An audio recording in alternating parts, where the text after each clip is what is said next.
This is Tom Doody, middle-aged American,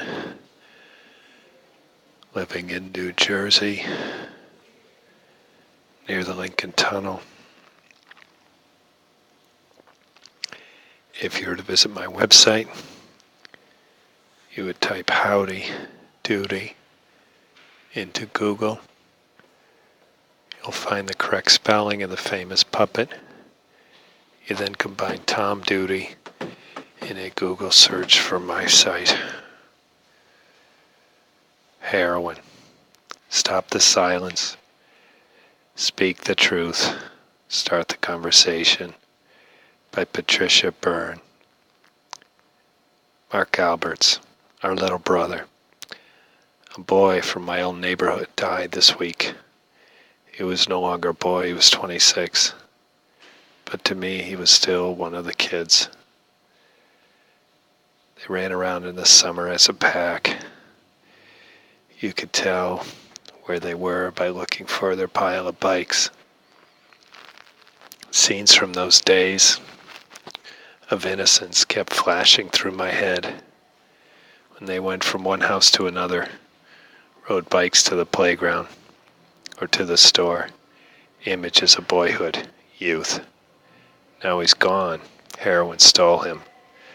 My heart is breaking for his mother and his siblings. They've already been through so much, having lost their husband and father to cancer 4 years ago. I'm sure addiction has also stolen years of this family's life. I know how addiction can take over a home because addiction has been an unwelcome member of our family for the last 10 years. Addiction is stealthy. It hides in basements and bathrooms and bedrooms. It steals children, decimates families under a cloak of silence. The addicts themselves are embraced. The addicts themselves are embarrassed and guilty and are afraid to ask for help. Parents feel inadequate, trying to figure out where they had gone wrong. What could they have done better? I was a stay-at-home mom, for God's sake, and my firstborn is a heroin addict. What does that say about me? Guilt, silence, embarrassments. These are addiction's wingmen.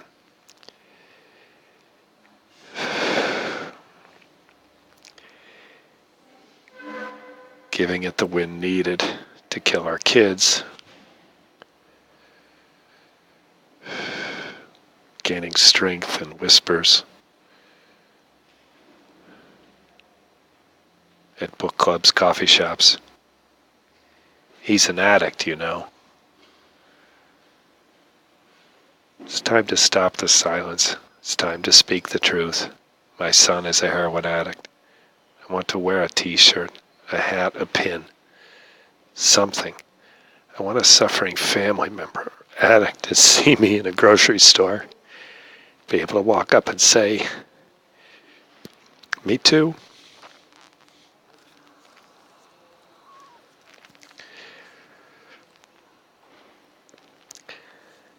I want families not to feel isolated and alone in this hell that is addiction.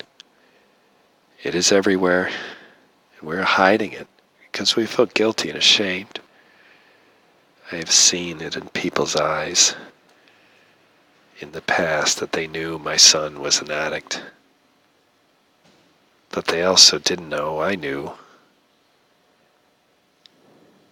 And I wasn't shouting it from the rooftop. So the elephant was with me everywhere I went. We lived in a small town.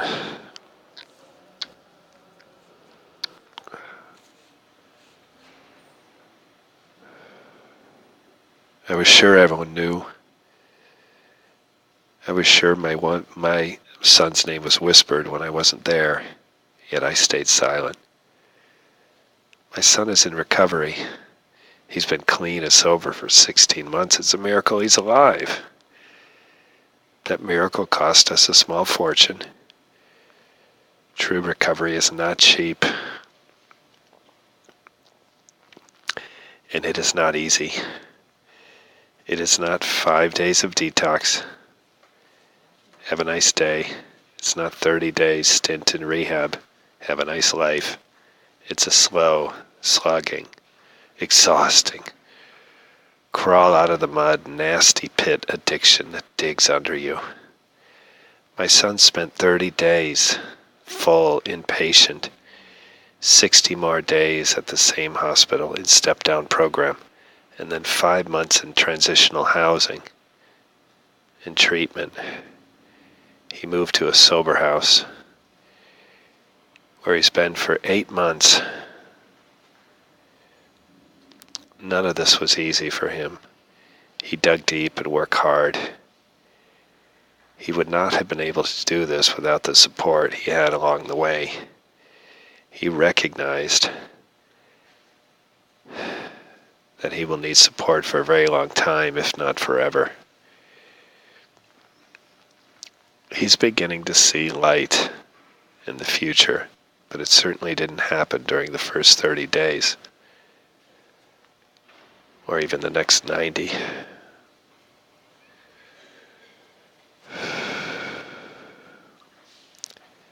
Time is the key, and time costs money.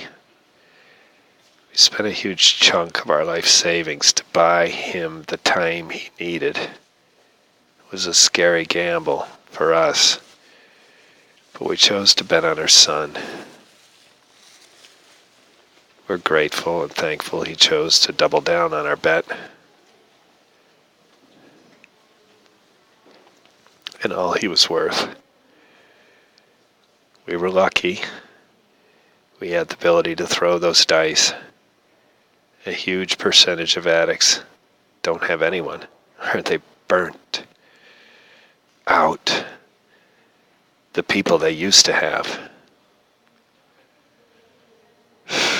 with the resources to get them the help they need.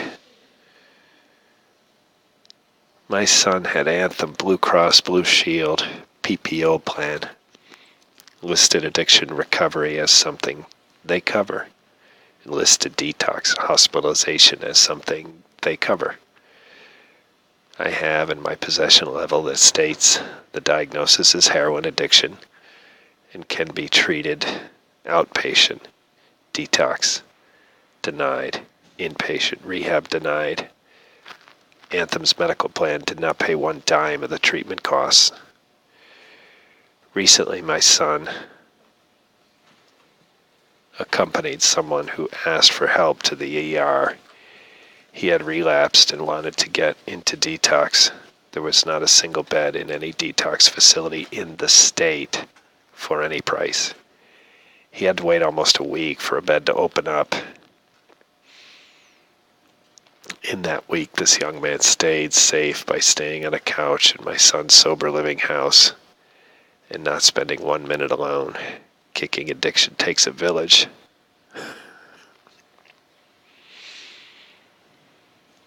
But addicts need a ticket into that village.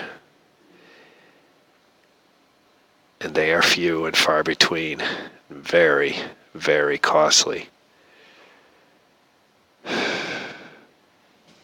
How are we to deal with an epidemic if we as a society leave these addicts out there to die?